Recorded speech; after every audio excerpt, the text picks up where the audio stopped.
salita, mga salita.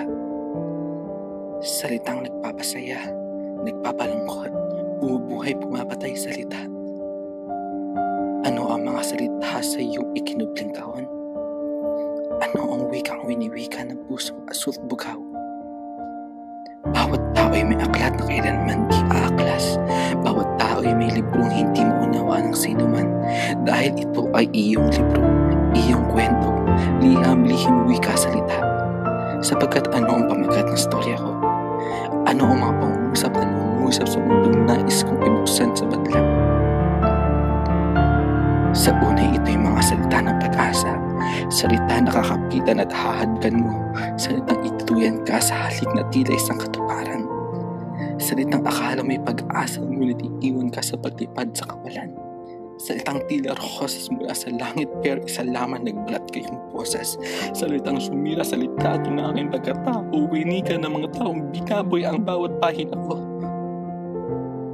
Pahina ang mga salitang ibinato ng buhay sa aking hukay.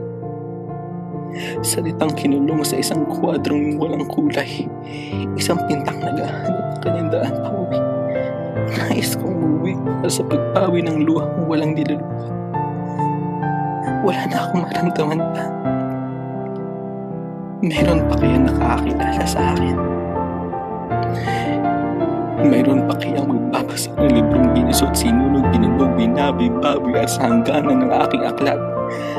Sa huling pahina, sa katapusan ng aking diwa, sana'y maalala mo ang taong minsan nagsulat ng isang kwento. Kwento na humihiling na iyong mabasa. Sana ito'y basahin mo kahit ito'y sinirat, ginahasa, binirat, sinagasa. Ito ay ang kwento ko. Ang kwento ko na kahit tapos na ang libro ng buhay ko, ako'y magsisimula muli. Panibagong mga salita, bagong kabanata, isang bagong pahina, bagong umaga. At sana